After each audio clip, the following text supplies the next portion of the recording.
Aquí empieza Análisis PM, el análisis de las noticias, hoy con Hugo Alconadamón. ¿Cómo estás, Hugo? Hola, Juan. Bueno, tuviste un placer profesional, sobre todo para vos seguramente que seguís los casos de Edward Snowden.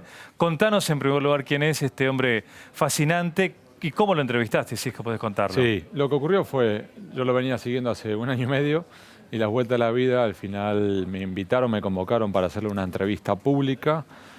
Parte de la entrevista la hice yo, parte después se abrió a preguntas del público. Edward Snowden está en Moscú y por lo tanto tuvimos que hacerlo a través de las nuevas tecnologías. Y a su vez, él es un ex miembro de la Agencia Central de Inteligencia, la CIA. También luego estuvo en la NSA, la National Security Agency. Y en un momento él saltó a la fama. Fue una cuestión que empezó a exponer algunos de los secretos más sensibles para los Estados Unidos. Esos secretos son, entre otros, que el gobierno americano estaba justamente haciendo escuchas telefónicas ilegales. A gobiernos. A gobiernos, a líderes, a jefes de Estado, sí, a periodistas. En algunos puntos sostenía el gobierno norteamericano que en realidad ellos no estaban haciendo escuchas, sino lo que estaban era un seguimiento del metadata. Que en la práctica era decir, mira, no te estoy escuchando, pero estoy viendo con quién estás hablando. El punto uno puede decir, bueno, no es tan discutible, o en realidad están siguiendo a presuntos terroristas. Si ya empezamos en una zona gris, porque además después se terminó verificando que también estaban siguiendo a periodistas para ver con quiénes era que los periodistas estaban hablando, sobre todo los periodistas que a su vez estaban haciendo temas de investigación sobre, por ejemplo, seguridad nacional. Es decir, estaban buscando a los informantes de los periodistas, con lo cual a su vez estás violando otro de los derechos. Entonces, allí se empezó a complejizar. Snowden expone parte de este mal hacer, tiene que marcharse a Hong Kong, y de Hong Kong termina pidiendo asilo a múltiples países del mundo. Varios de ellos se tiraron hacia atrás diciendo no quiero problemas con el gobierno de los Estados Unidos. Sí. Y termina en Moscú asilado. De donde no puede salir, porque tiene pedido de captura de Estados Unidos. En efecto, y a su vez él tenía la secreta esperanza de... Existe una tradición en los Estados Unidos, Juan, que es que todo presidente antes de marcharse emite una serie de perdones, una suerte como de indulto. Sí. Y él tenía la esperanza que el presidente Barack Obama de aquí a enero finalmente le entregue uno. Por como él hablábamos ahora con él desde Moscú, la mano viene mal. Bien. ¿Snowden es considerado un traidor para el gobierno de Estados Unidos? Sí, sí, y por eso es que precisamente el gobierno de Estados Unidos lo que está buscando es tratar de traerlo otra vez a su país, juzgarlo y eventualmente que siga los pasos de los otros informantes, como recordarás, el informante de Wikileaks, que ya lleva años en prisión. Bien. Vamos a la primera parte de la entrevista con Snowden. Intelligence agents investigate what they consider to be the national interest, right? And here's where things start to get tricky. Who defines what the national interest is? Bueno, está. En nombre de la seguridad, cualquiera que, como Snowden, se corre un poco de las agencias, es considerado traidor entonces. En efecto, porque lo que sostiene Snowden es, sí, fenómeno, tenemos que hacer investigaciones. ¿Y quién define qué investigaciones? ¿Y quién define a quién hay que investigar? Y en realidad es por qué. Entonces, un ejemplo, él decía, hay muchas veces en las cuales ese supuesto interés nacional en realidad implica un interés político específico. Y luego además tenés, como en la época, ¿te acordás de cuando estaba en la censura en las películas? ¿Y quién es el censor? Claro. ¿Y quién eligió al censor? ¿Con qué criterio? En efecto, entonces terminábamos y él cuenta ahí, hay una exposición con documentos oficiales del FBI de los años 60, que por ejemplo Martin Luther King fue considerado un elemento desestabilizador del orden político puesto bajo investigación 2 días después del famoso discurso de Martin Luther King de I have a dream. Yo tengo un sueño. 2 días después empezaron a investigarlo y le terminaron enviando una carta a estos oficiales, induciéndolo, invitándolo a que se suicidara y si no iban a revelar que él tenía amantes. Entonces, el propio Snowden dice, bueno, esto es un interés nacional. Y entonces, de la misma línea, empieza a avanzar y él tiene como 2 grandes focos, Juan. El primero es justamente la inteligencia y el otro también es las derivaciones tecnológicas, las derivaciones de las nuevas tecnologías que están hoy disponibles. Sí. Y también lo mismo, quién las controla y quién las puede controlar. Se pueden hackear y ahí lleva a otro punto y a otro mundo, que es el voto electrónico. Vos, Hugo, ¿se conoce a la interna realmente todo lo que pasó con Snowden? ¿A este hombre de repente le agarró un despertar ético-moral sobre lo que hacía en la CIA? ¿O tiene que ver con este mundo tan particular en donde no se sabe realmente qué fue lo que pasó? ¿Qué se esconde ahí abajo para que haya hecho estas revelaciones? Bueno, ahí a su vez depende de a quién escuches. Y hay, por supuesto, la versión del gobierno de los Estados Unidos que sostiene que acá hay otros intereses. Hay quienes sostienen que en realidad él es un topo, un agente encubierto de, por ejemplo, el gobierno de Rusia y que por lo tanto precisamente se fue a Rusia y Rusia le concede el asilo porque en realidad lo está protegiendo a su propio informante. Y lo que sostiene en cambio Snowden es que no, esto es algo completamente contrario, que él en un momento llegó al punto de quiebre, es decir, acá estamos mal, acá estamos funcionando mal. De hecho, Snowden hoy es una de las figuras claves en todo un impulso que hay internacional para tratar de controlar a las redes de inteligencia, a los servicios de inteligencia. De hecho, y esto viene bien, he dicho para una cuestión de justo reconocimiento, esta conferencia que da en la Facultad de Derecho es en realidad convocado por un foro que se llama Iniciativa Ciudadana para el Control del Sistema de Inteligencia, que es un foro organizado aquí en Argentina, que está el CELS, ADC, la Fundación Vida Libre, ILCED y la UMET. Es decir, un grupo de entidades que están tratando de impulsar, bueno, ¿y quién controla, por ejemplo, aquí en Argentina? A la CIDE. Claro. Bueno, ¿le preguntaste a Snowden por el voto electrónico? Sí, en realidad esa fue una de las preguntas mérito del público. Ajá. Porque yo estaba enfocado más en el tema de inteligencia y un miembro del público le dijo, ¿y qué pasa con el voto electrónico? ¿Qué onda con el voto electrónico? Más o menos le tradujeron. Exacto, y la respuesta fue por demás interesante. A ver qué dice Snowden. Electronic voting is complicated. We just had a national election in the United States, again, which is a very rich society. We have a tremendous economy. And we can throw around a lot more resources than many other countries that are much more constrained.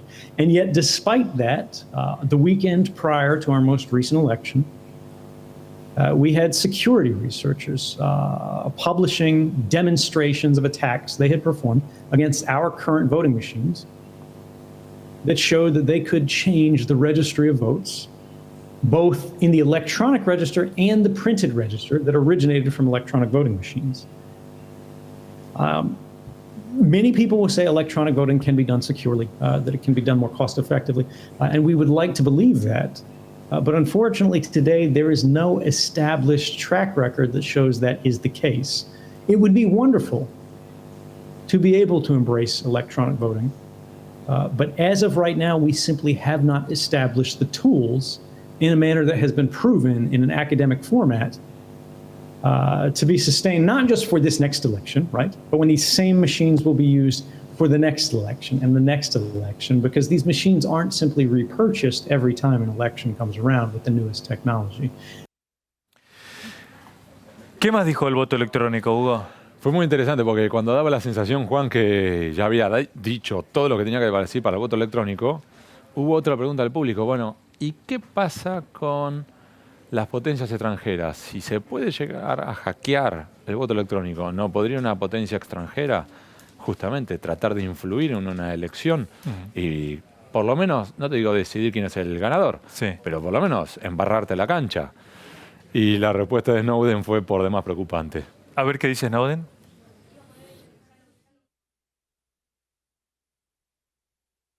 Of course. I mean, this is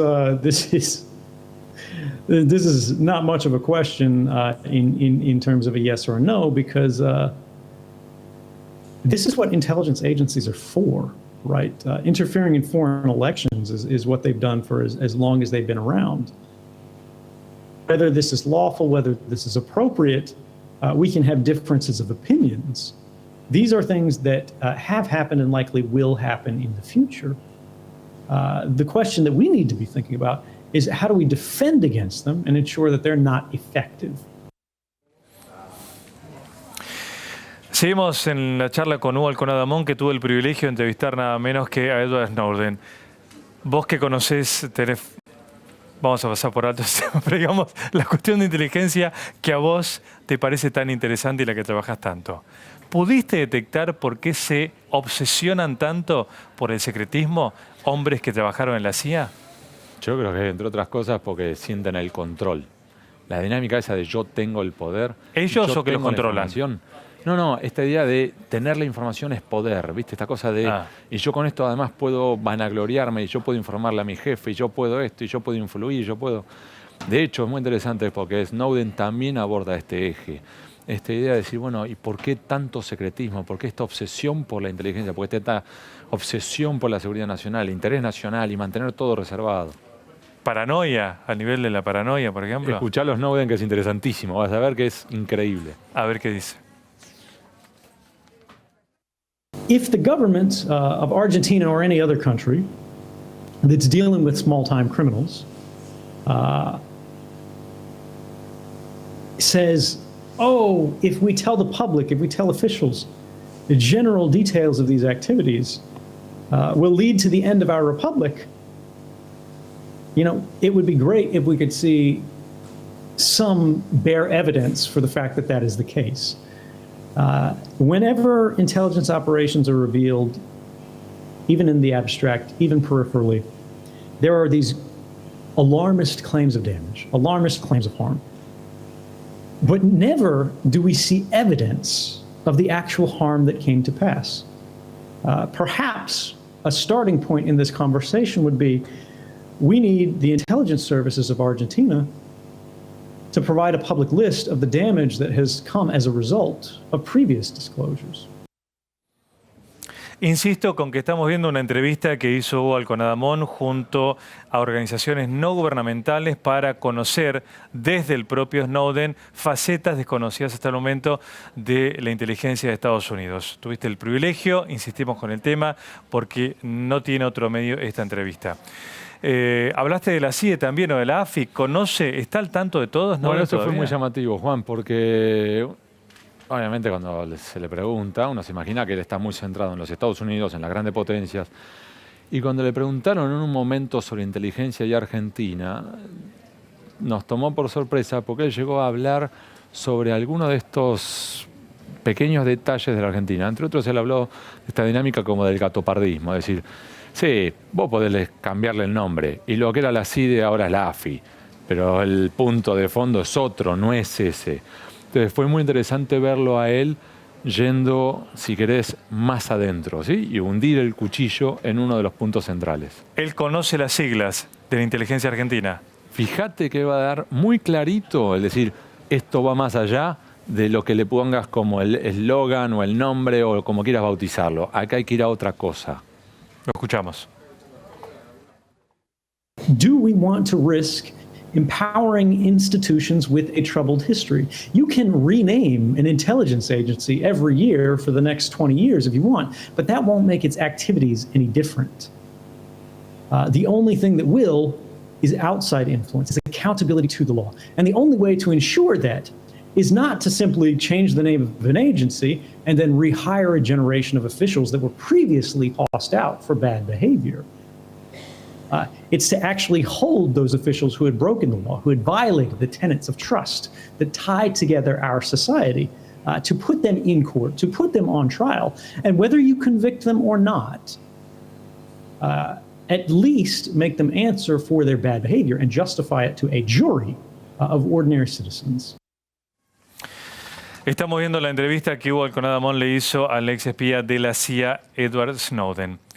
¿Qué te dejó esta entrevista con este espía? Me dejó la sensación que me gustaría hablar mucho más con él. De hecho, incluso quedamos en que si le dan el perdón nos veremos probablemente en Estados Unidos, y si no, me dijo ir a Moscú. De ir a Moscú. Y obviamente vas a ir a Moscú, ¿no? Vale la pena la nota, ¿no? Hay que ver si autorizan el viaje. Igual con estos personajes, Hugo, uno tiene la sensación de que a veces quieren manipular, que no sabes bien hasta dónde dicen la verdad o no.